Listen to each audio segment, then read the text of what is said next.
C'est la dernière attaque en date de Washington contre Pékin.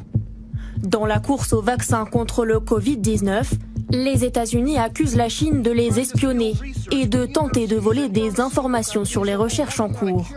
Le FBI avertit que cette menace potentielle pourrait mettre en danger le traitement des patients aux États-Unis.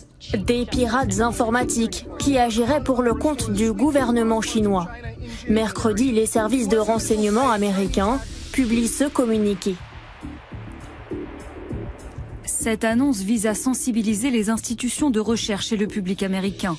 Le FBI demande aux établissements redoutant une activité suspecte de contacter leur bureau local du FBI.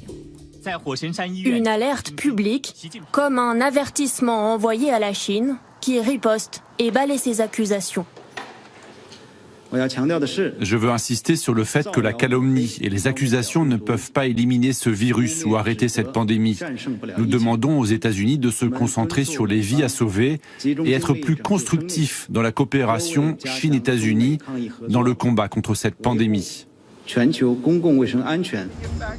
Une accusation de plus, le dernier épisode d'un bras de fer ininterrompu ces dernières semaines entre les États-Unis et la Chine, où chacun pointe du doigt la responsabilité de l'autre. Il y a d'énormes preuves que le virus vient du laboratoire de Wuhan.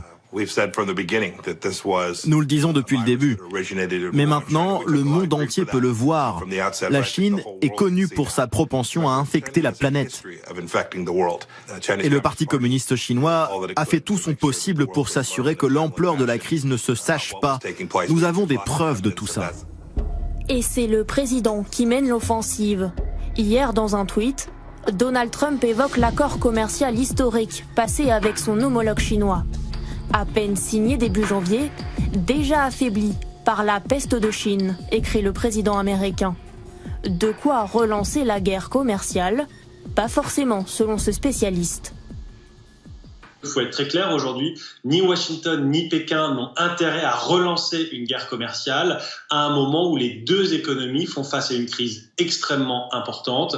Il est donc possible qu'il y ait des tensions avant tout diplomatiques, voire même militaires, mais que sur le plan économique, les deux pays cherchent au maximum à éviter une détérioration des relations commerciales.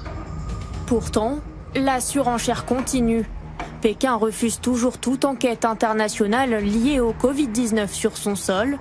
Mardi, plusieurs sénateurs républicains ont présenté un projet de loi pour imposer des sanctions à la Chine en cas de refus de coopération.